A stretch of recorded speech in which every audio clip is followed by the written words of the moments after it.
What's going on, everybody? Welcome back to another late night in the BrewLab with me, Lone Fox, your Brewmaster-in-Chief. And tonight, in the BrewLab, I'm coming at you with a Rakdos Vampire deck featuring a full playset of Reflection of Kiki-Jiki, and I'm calling it Vampires Have Reflections? Question mark. You know, the lore about vampires, they don't have reflections in a mirror. So I thought it was a funny little play on words there. But we'll do the usual. Take it from the top. Describe the deck from left to right. Describe to you why it is that I've picked the cards to go in the build and how it is that they might synergize with the rest of the cards in the deck. And then we'll jump into some gameplay footage and hopefully illustrate as many of those play lines and interactions for you against some opponents on the Diamond Ladder. And then we'll jump back in at the end with my final thoughts and potential, deck updates and sort of overall review. So we start off with a couple of copies of Bloodchief's Thirst. Amazing removal. Can hit creatures early game and then can be kicked later in the game to also target planeswalkers. Then we've got a couple copies of Play with Fire. This is good in a vampire deck because you want to sometimes do damage to the opponent so that you trigger things like your Voldaren Scion or your Vampire Socialite. So I did want something that can go face without having to actually attack, and that's why I've gone with Play with Fire, but it also can do 2 damage to some small mono white guy's player thing in the beginning of the game. Yeah. Initially, this was a couple of copies of the other vampire that's in black and green, Mr. Dean of the Vein here, but I ended up just cutting him and going with a couple copies of Play with Fire instead. Then we got a full playset of Voldaren Epicure. Again, seeing a lot of play in the Rakdos Artifact Sack deck because it makes the blood token, but definitely good here as well. Kind of doing the same thing as Play with Fire. It does damage to the opponent, so then you get your triggers from all these cards from Midnight Hunt that said that, whenever, depending on if the opponent needs to lose life every turn, essentially, the Vampire Socialite and Florian both need that to happen. So that's one good thing about it, but also the blood tokens in a deck that has a 0 card draw is great because you get to cycle through your library and make sure that this, your top decks are exactly what you want and not just another land. So yeah, gone with a full playset of Voldaren Epicure. You'll notice that I've gone for, and I've been working on this one all day here, there's a lot of the dual color cards, and my reasoning for that is because fuck Vanishing Verse. I'm so sick of that card. Every time I play a monocolor deck, like where I'm like having fun and trying to build something fun and janky to show you guys, I inevitably end up against the freaking Esper Walker's list which has 4 Vanishing Verses in it, and I just wanted to try and put in a lot of these dual color cards, and they happen to also be fantastic, so it's all good, but like this is basically my fuck you Vanishing Verse deck. Excuse my French. Next up, we got a couple copies of Infernal Grasp. Just wanted some quick instant speed removal to deal with things like creature lands or just whatever, really. And the life loss isn't terrible. We've got some ways of gaining life in the deck, so we can mitigate it, and that's why I've gone for Infernal Grasp, which is something I wouldn't usually run unless I have a little bit of life gain in the deck. Then we've got a full playset of the Bloodtithe Harvester. When it enters the battlefield, you create a blood token. If you guys haven't seen the synergy already with the Fable of the Mirror Breaker, you can tap, pay one, once you've got Kiki-Jiki on the battlefield, you can pay 1 mana, tap it, and create a token that's a copy of another target non-legendary creature you control, except it has haste. So you can give, during the opponent's turn, you create a Bloodtithe Harvester with haste, which means you can tap it straight away and use it essentially as removal. Because you can tap the Bloodtithe Harvester and target creature gets -X until end of turn, where X is twice the number of blood tokens you control. And we'll be having plenty of blood tokens on the battlefield in this deck. And so this can often do like -6/-6 or what have you, which deals with pretty much everything that you would need to deal with. And the fact that you can do that, at not at instant speed, but during the opponent's turn with Reflection of the Kiki-Jiki is kind of one of the main reasons why we're going for this. But I also wanted lots of other vampires that have like nice ETB triggers, so that we're not just using Reflection of Kiki-Jiki with the Bloodtithe Harvester, but with almost all the other vampires we have in the deck. And I will explain all of them as we get through. But this is a really nice one. Nice little synergy there where you can essentially just use that copy as removal during the opponent's turn, every single turn. And as long as you've got some blood tokens, it can be some pretty good removal. And it also deals with indestructible creatures, which is nice. Next up, we got another vampire that has an ETB trigger. This one, when it enters the battlefield, if an opponent lost life this turn. So again, like interesting. That's why I've gone for these types of things that do damage to face. But you can also just attack and then play your Socialite, or play your Socialite on turn 2 and then turn 3 attack with it and then play another creature on top of it. But basically, as long as an opponent has lost life this turn, each other vampire you control enters the battlefield with an additional +1/+1 counter on it. So pretty nice. And again, it's got 2 colors, so it cannot be Vanishing Verse. And you can maybe swing in with your other creatures and then tap Reflection of Kiki-Jiki, make a copy of the Socialite. It enters the battlefield and gives all the vampires that you have on the board an additional +1/+1. Not bad. Not bad at all.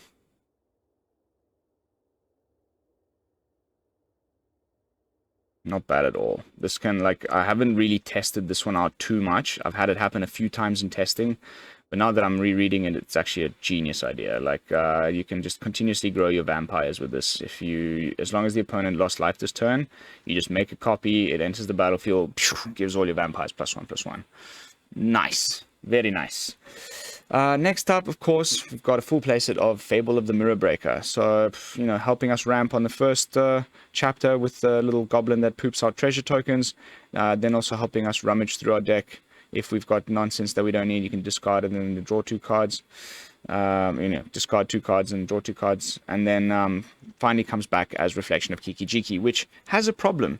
It's slow. It enters the battlefield, it's got summoning sickness. You got to wait another turn before you can start doing the stuff. So there's been lots of ways that people have been trying to get around this. Most of the time it's your Reckless Stormseeker. But in this case, we've got another little bit of tech here in the form of the Dominating Vampire.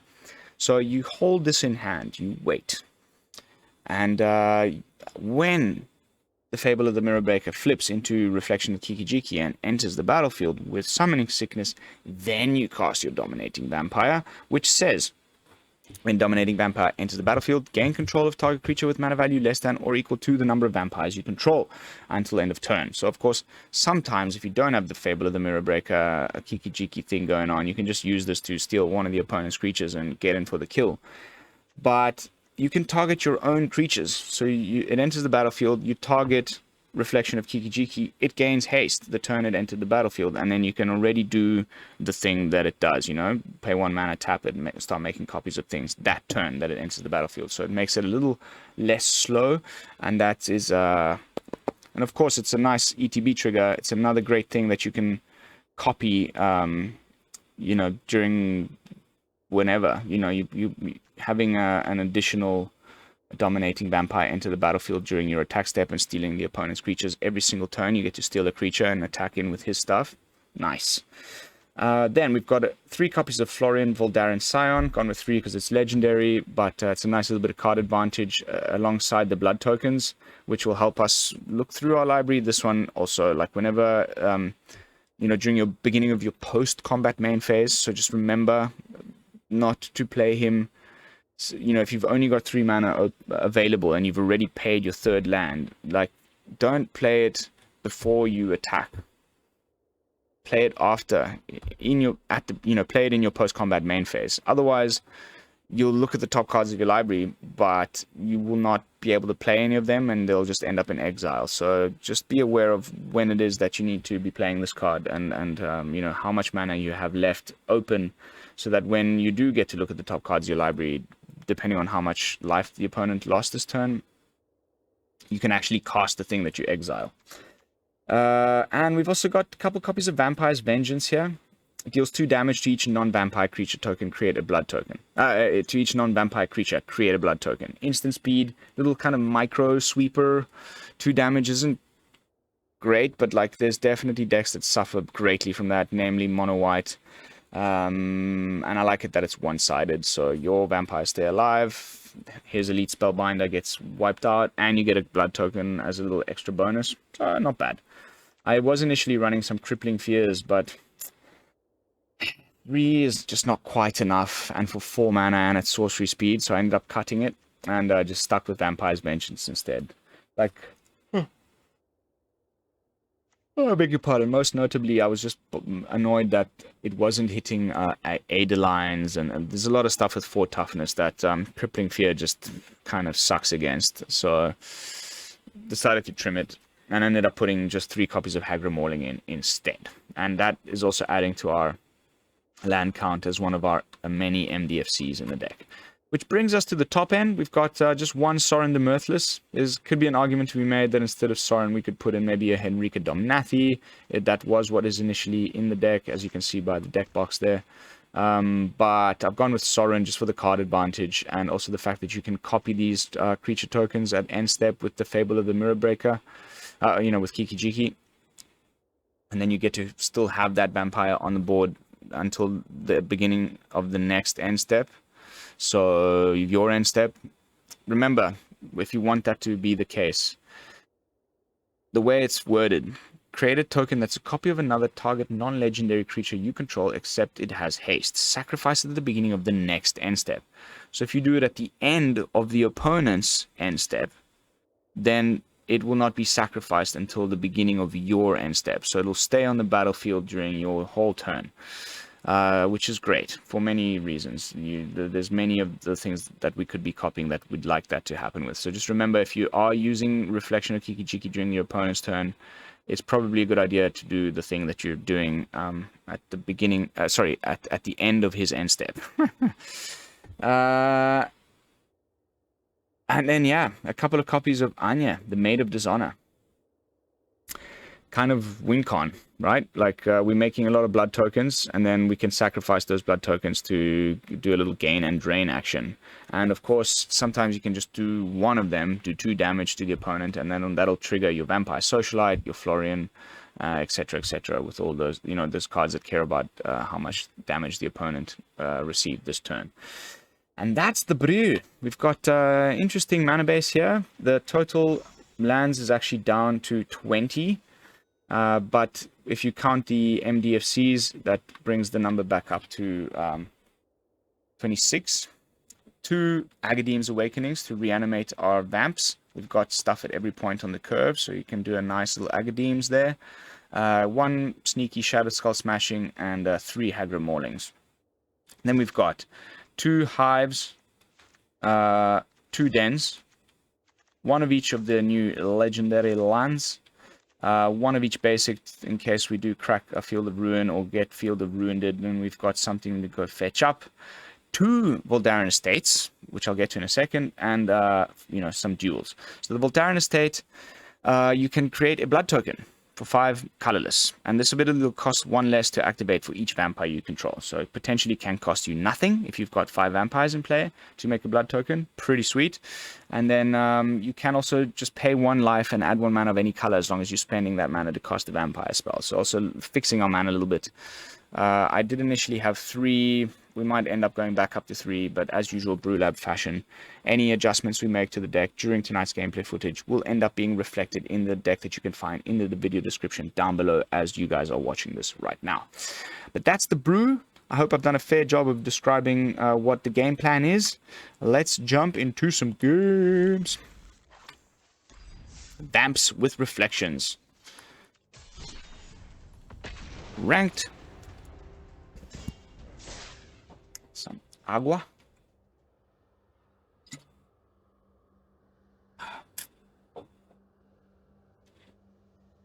Some nicotina.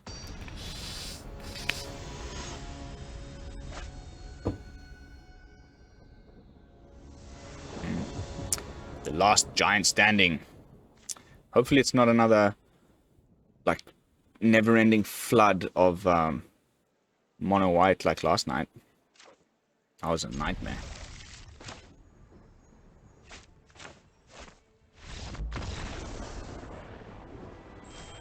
Okay. Love me some free wins. I've given up on Mythic rank this season for now, unless, you know, for whatever reason, I just get a little lucky. It's just because I've been playtesting a lot of jank, like a lot of jank. And just in ranked all the time, because I want to actually see if it's good jank and not just play it in unranked. Then you get a false, you know, sense of like, wow, this deck's actually pretty good, and then it sucks as soon as you go into rank. So I'm straight back down to Diamond 4. I can't believe I was on Diamond 1 and like 1 win away from Mythic like 6 times this season, and I just did not make it in. Been having some of the worst luck in a long time, but hey, what can you do? Nice hand. If we just get another land, we're off to the races.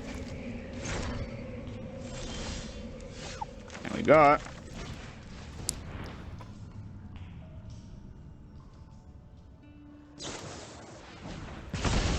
Ask and you shall receive. Mono red burn? Might be.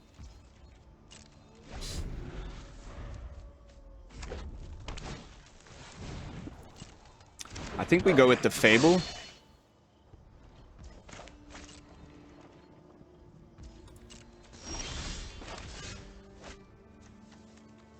Black for the Sorin.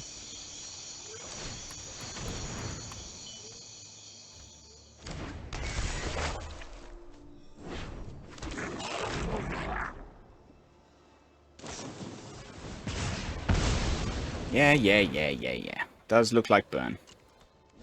I'll definitely block if he attacks, but you might find a way to grow this guy a little bit. Okay, so it's just mono red aggro, looks like. Let's get rid of that.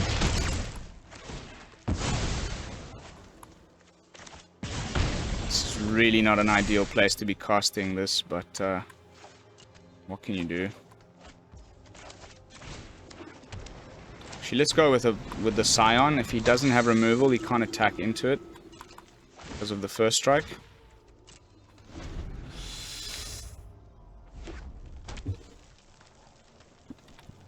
Mono red aggro is a real problem. Gosh darn it! It's a real problem. Like they go so quick. I've been losing a lot to this deck. I've already brought one out this season, so I don't want to like do another mono red aggro video quite yet.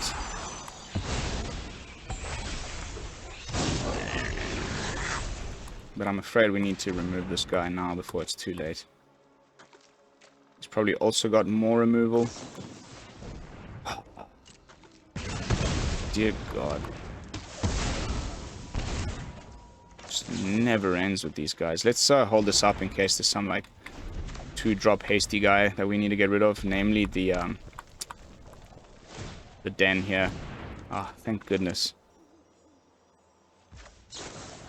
Buzz off, you annoying aggro player. It's starting to be a thing, and like there's a lot of support for mono red. It's gonna be a thing, guys. Like, beware. Let's try and gain a little bit of life here with some life linkers. Serve me well. It's cool though, they run out of gas pretty quickly. No problemo. I was worried about another Stormseeker there.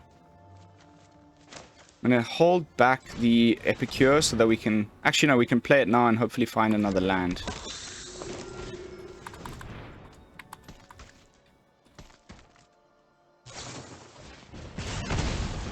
Yes.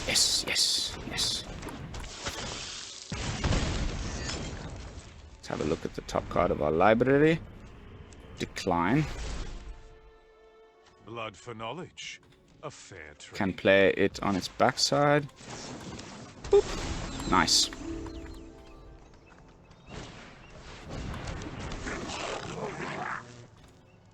I got the first strike.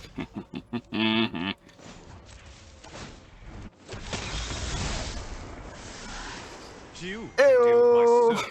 Game 1 victory feels fantastic always.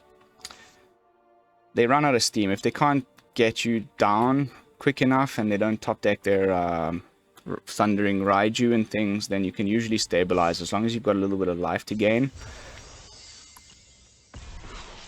Woohoo!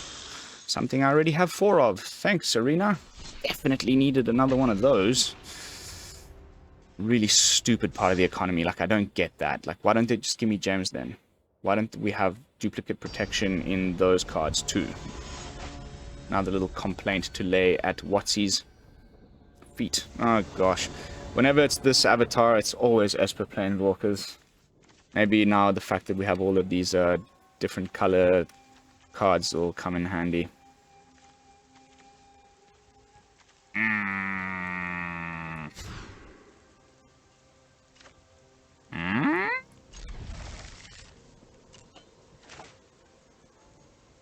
Muku. Let's see if I'm right. And it is as... Ah, okay. Maybe just the anvil. Oh, this is going to be a sweet Vampire's Vengeance right now. Zinga. Mardu midrange. Mardu aggro. Redane.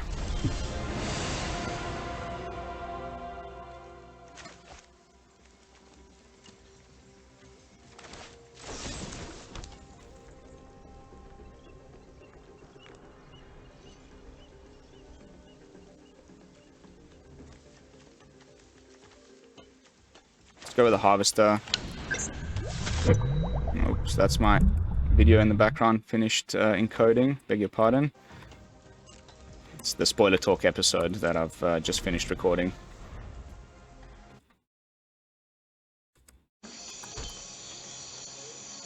This is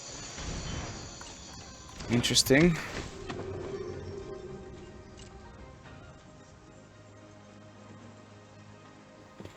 Just the same mono white cards with like splashing other colors. It's become the thing.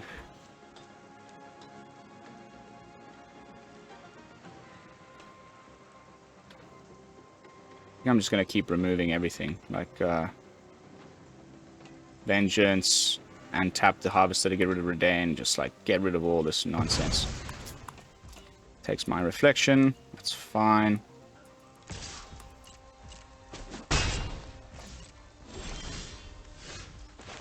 Nice. Red. Bazinga. And Bazonga.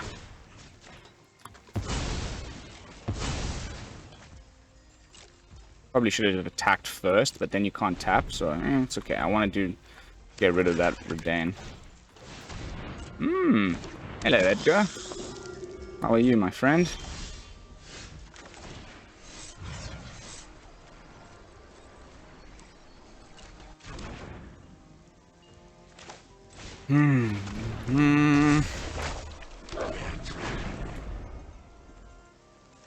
Interesting deck, man.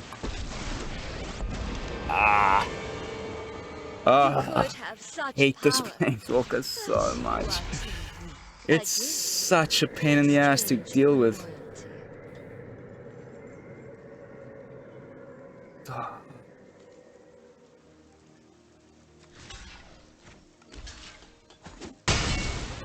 Yeah, this one's not looking good at all, guys.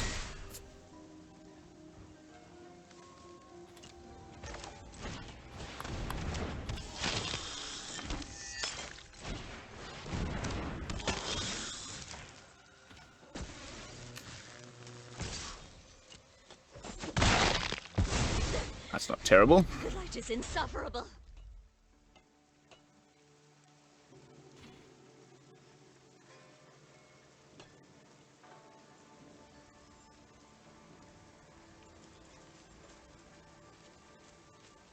Don't tell me he's got Vanishing Verse. Rite of Oblivion. Even worse. Such a good card. Oh my goodness.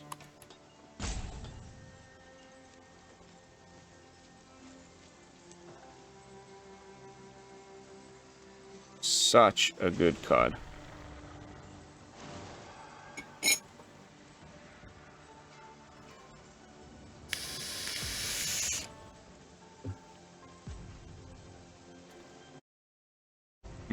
Whenever you guys hear the audio stopping like that, it's because I'm alt-tabbing, checking for time. I hope it doesn't annoy you too much. I'm going to have to find a way to fix that. Okay.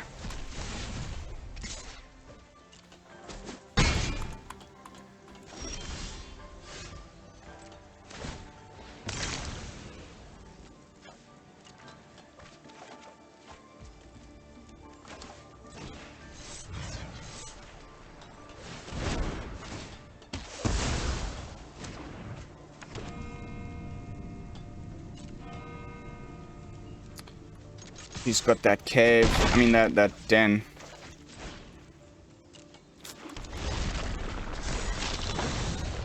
I don't think we're doing very well in this one, guys.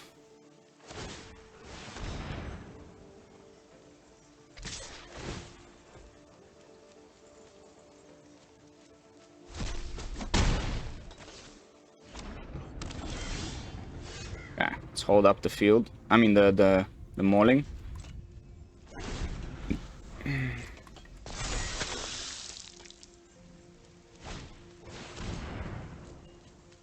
Only creature, huh?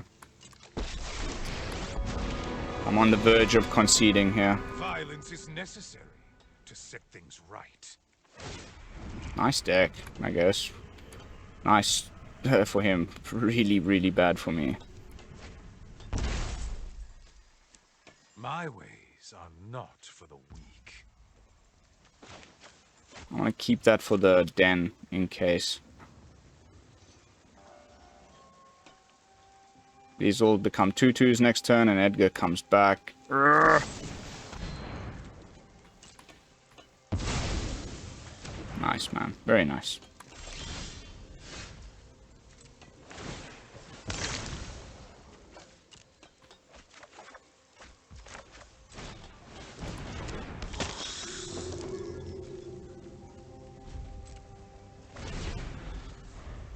Good game.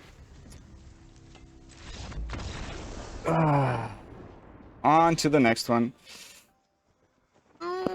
Pity. Very nice mid-range pile there. Very powerful cards. Very difficult to get around. Had something to deal with everything that I was deploying every single turn, which has kind of been the story of my life in the last week or so.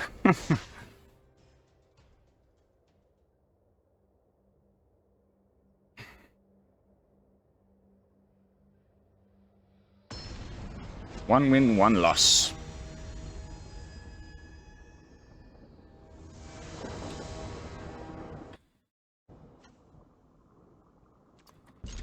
Sure.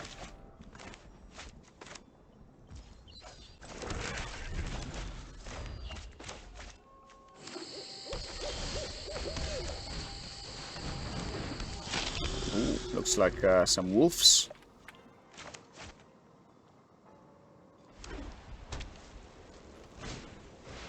Okay, no, Naya runes. The worst.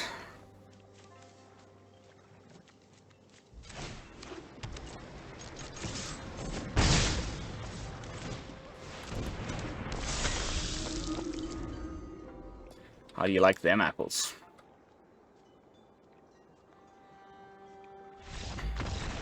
Ew! Get stuffed, Naya runes. It is definitely my pet peeve. I'd almost rather play against anything else. Their ability to just come back from the brink with this freaking Michigo and giving the guy lifelink and trample and stuff is just... It's so broken, man. If you don't have Archon of Emeria, there's very little you can do to, like, shut down that deck.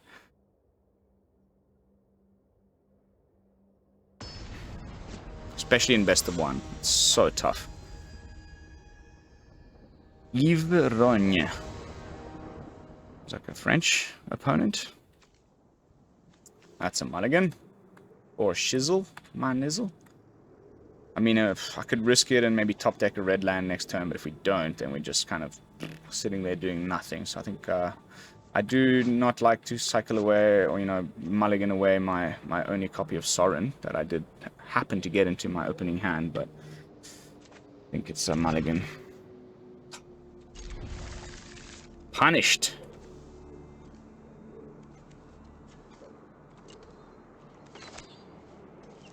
Come on, Redland. Off the top.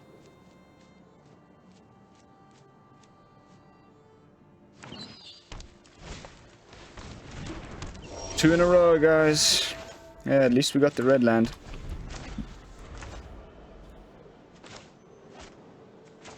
And we've got some removal.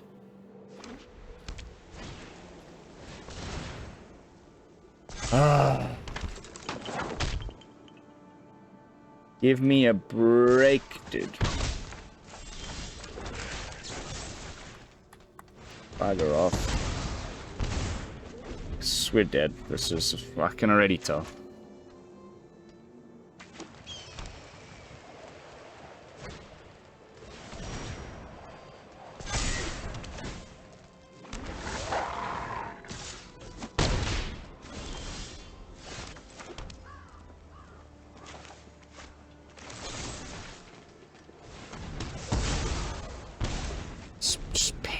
Painful, this stupid card. Why would I run it? Okay, at least he's not leveling up the Ranger class yet. This seems to be just standard Selesnya, not Naya.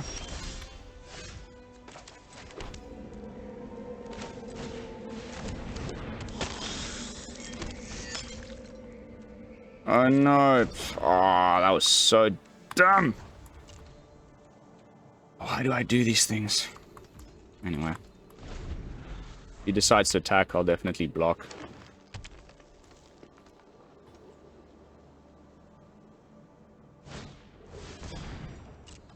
Solarian Spirit.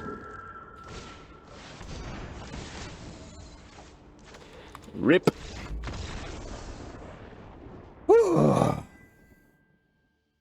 Nut draw from the opponent. I'm gonna get rid of the Infernal Grasps right now. Just like instantly. Bye-bye.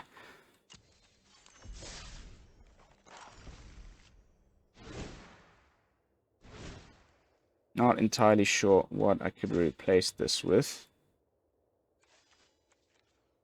2 drops.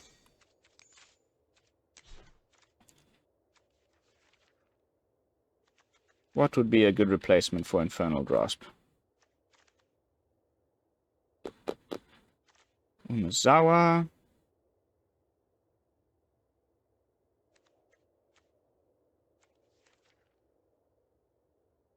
Maybe get some Slaughter Specialists in there, but it's not. We need to get some removal going.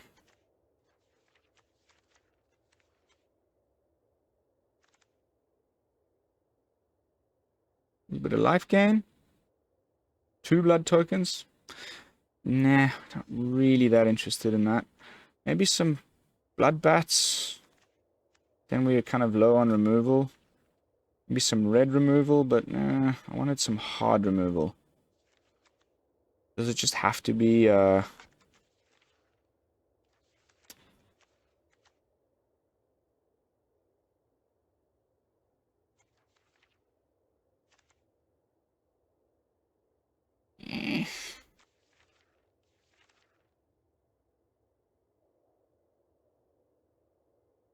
tough call, this. Power word kill.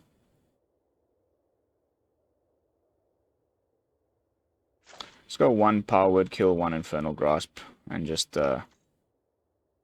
hope not to run into too many dragons, angels, or demons.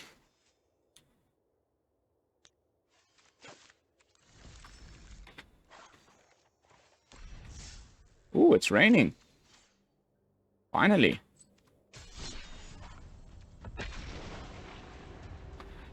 The guy's garden whose house we're staying at, and, you know, the rest of Kenya for that matter, is just going through a terrible drought, so the locals are just been dying and expecting this rain. It's like we're on the cusp of monsoon season.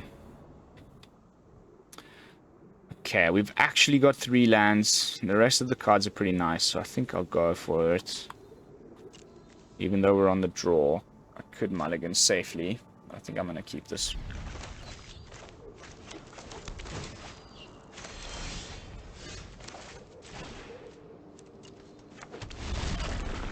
What should be another Naya runes? Yep.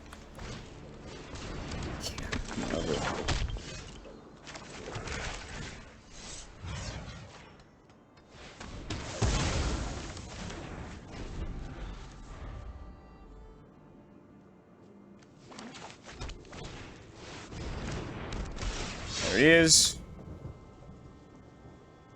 Oh.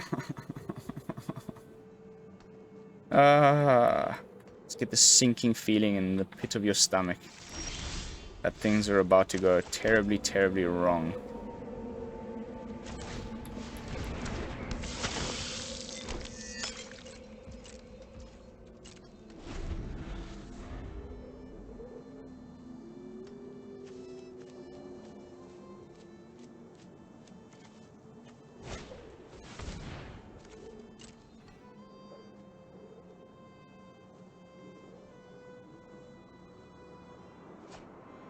I've actually never played this deck.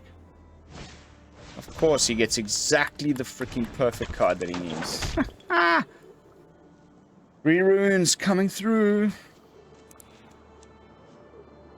Said it before, I'll say it again. Someone at Wizards was smoking some crazy good stuff when they came up with this idea.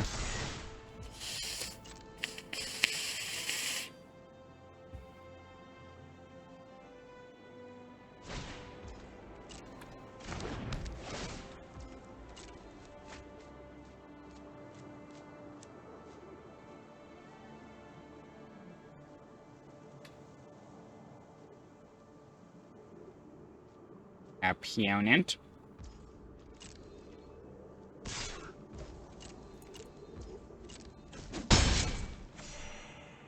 You can just play another Harvester.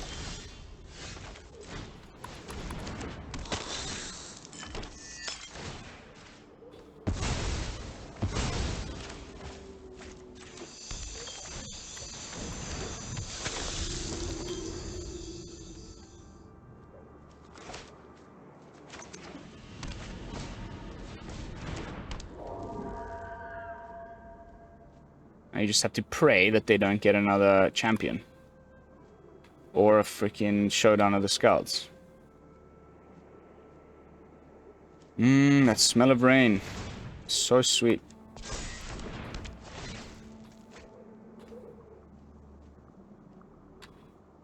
Go on then, you ass. Tap your green land so I know you don't have like a snakeskin bale or something.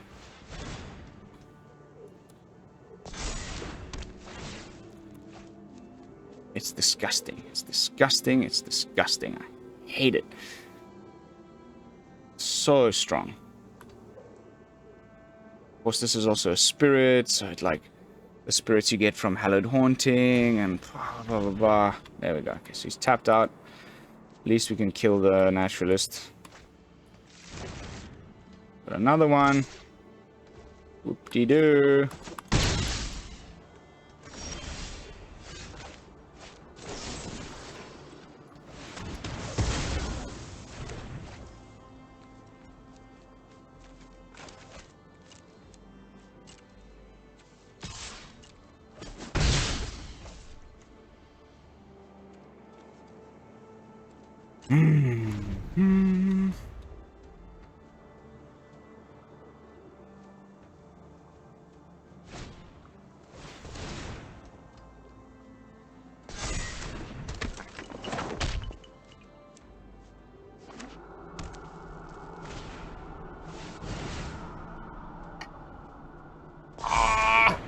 Cannot take it anymore. And that's going to be the game right there, ladies and gents. Okay, I can get rid of both of his creatures, so he has nothing to put counters on next turn, which is great.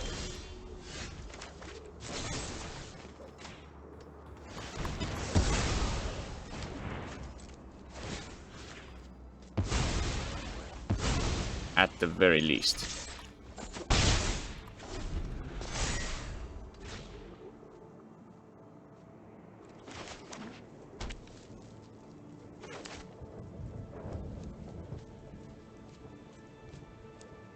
Probably just go with the restoration, right? Ah, he's gonna get 2 of these down. Or maybe 1 restoration and 1 Michiko. Yeah.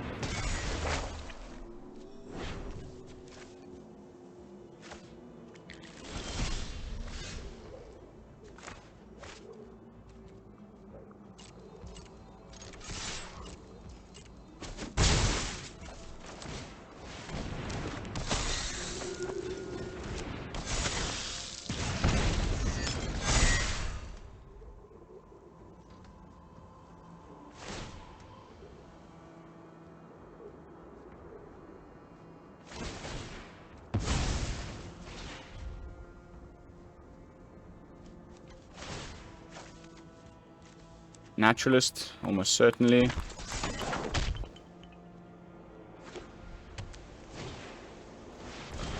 Oh, just barf, barf in my mouth.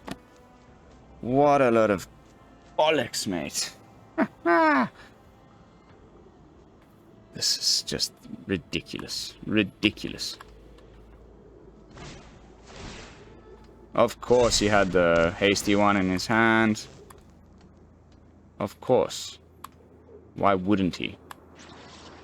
Gonna give it trample too. It's so gross, man. It's just so gross. Oh, come on. I wish there was a barf emote.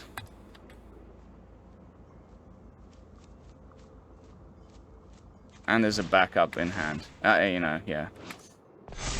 This game is over.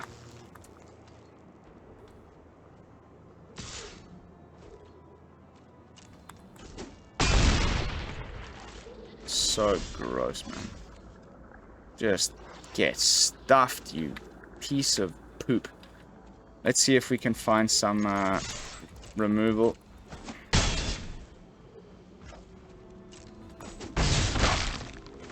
Looking at many cards here. Not that it matters, he's just going to play another one. And then put counters on it and everything.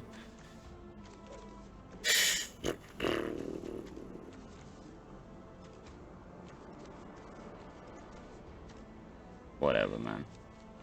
Let's concede.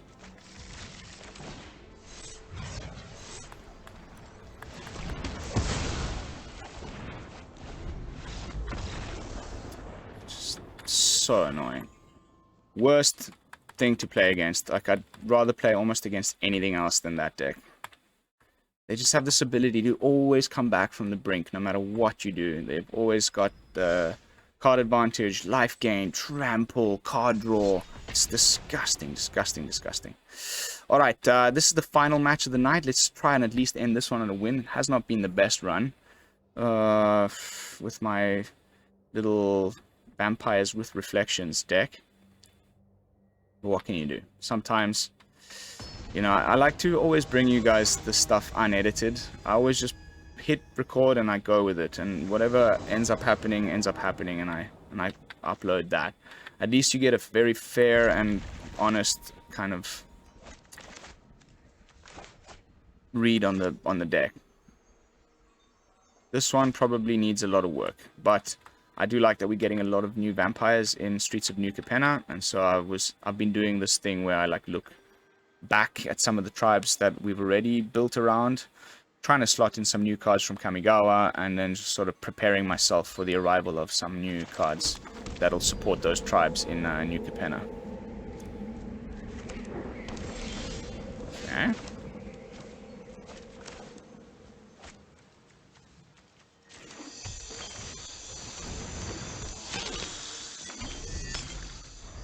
Gonna be red for sure.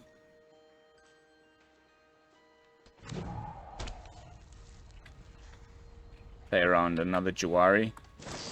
No? Okay. Cool, cool, cool, cool, cool, cool, cool, cool, cool, cool.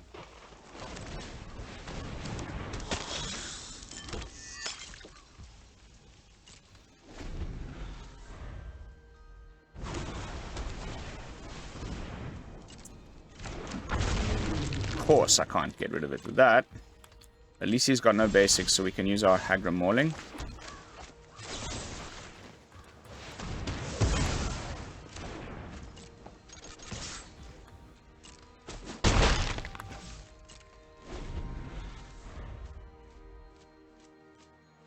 This is probably going to be a dead card.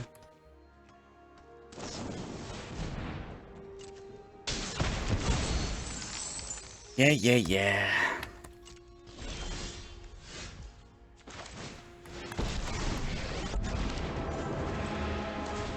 Out of my way. I have a wedding to... You fight for me now. Out of my way. I have a wedding to attend. Oh no, it's the stupid combo bullshit with Goldspan. This card is completely dead in the deck. Ay, ay, ay. Let's find another land. So play your and we can also look first. Okay, sweet. Before we play it, we still swing. Blood for knowledge. A fair trade. Yeah. Nice.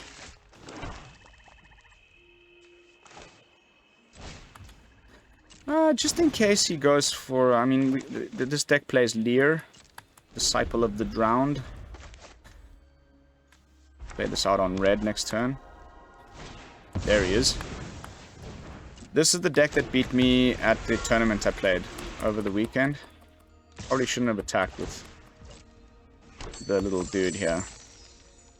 Can he already go infinite? It's possible. Without me, we're all doomed.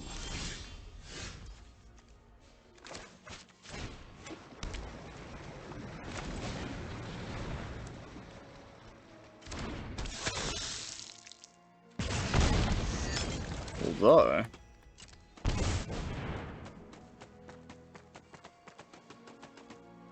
Go on, then.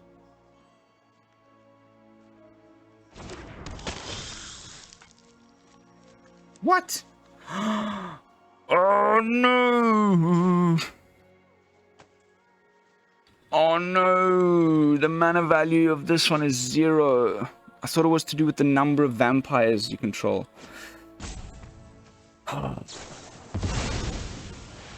Bugger.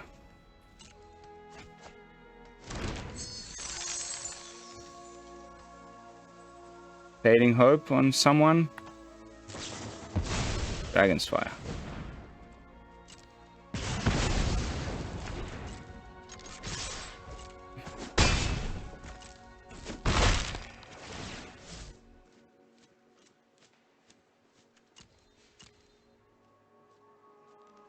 Did we play the land this turn? No.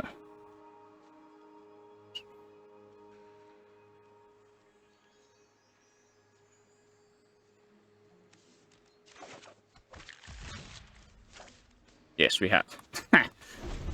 Never mind.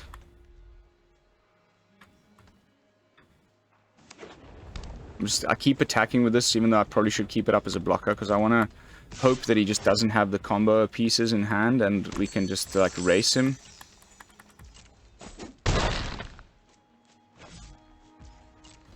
Nice. Phew.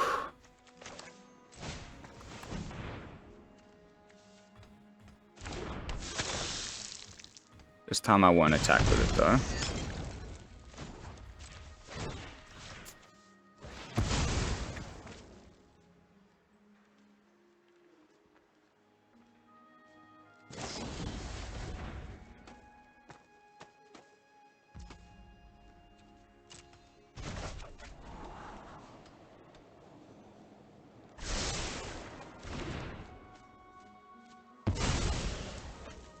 Bye-bye. Thankfully, we still had a basic in the library. I did check on that before, don't you worry. I know how many I have. Okay.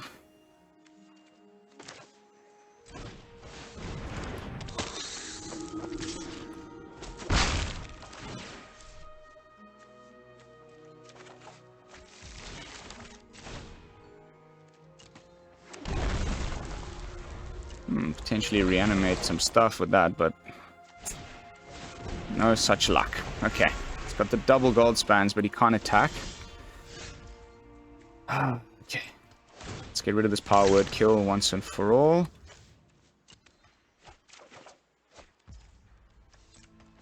Don't need another land. Okay. If we go for this.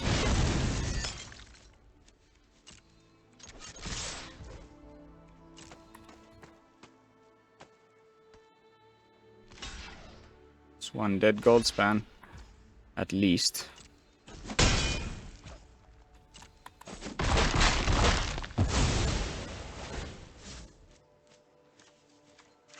Nice.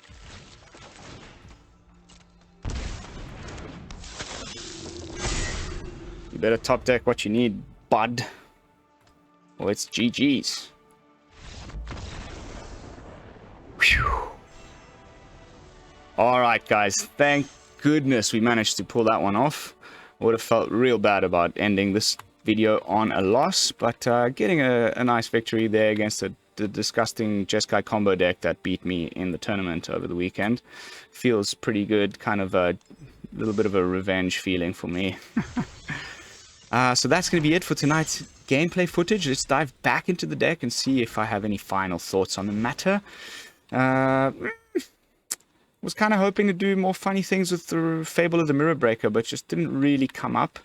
So it just ended up being sort of a more kind of mid-rangey vampire pile, and you know, that was pretty good at one point. I remember when, you know, all of these vamps first came out, Yellow Hat was getting, you know, up in the very top of Mythic ladder with a very similar deck, just not featuring Fable of the Mirror Breaker.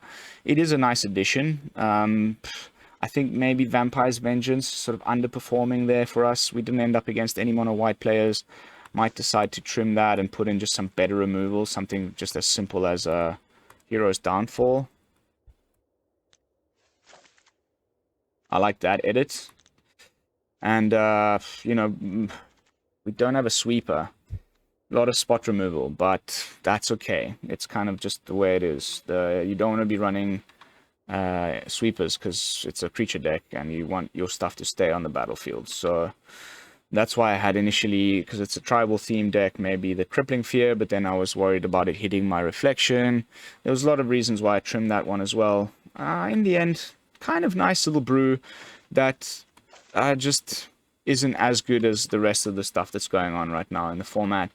But this tribe definitely needs to have a BDI on it, because as you will see from today's episode of Spoiler Talk and, you know, all the ones that have happened over the last couple of days, there's a lot of new vampires coming in Streets of New Capenna, and so potentially some cool new stuff going to be happening, and we'll be definitely looking into that as soon as the new set drops on April 28th, so stay tuned for that.